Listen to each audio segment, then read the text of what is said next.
Senator Jinggoy kaagad nagsalita matapos mag-viral.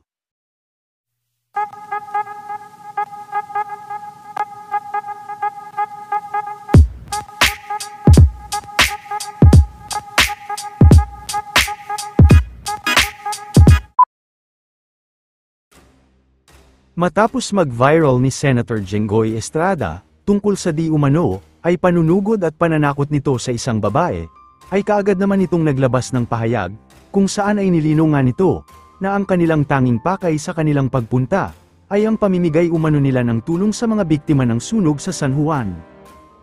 Iginiit rin ng kanilang grupo, na ilang beses na umano silang nagpabalak-balik para makipag-usap sa mga nasalanta, para iparating na magkakaroon sila ng cash assistance para sa mga nasalanta, ngunit pinipigilan umano sila ng lokal na opisyal ng San Juan.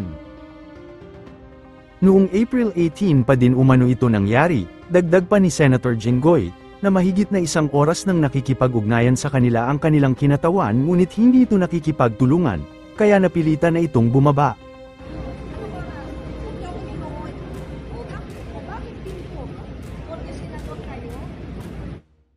Sa nasabing video, gusto nilang palabasin na ginagamit ko ang aking posisyon para gawin ang gusto kong mangyari, porke senador kayo, opo?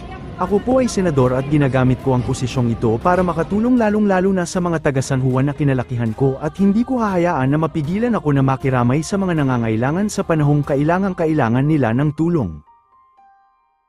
May bahid politika din umano ang pagpapakalat ni video, sa huli ay sinabi rin ni Senator Jinggoy na hindi ito magpapatinag.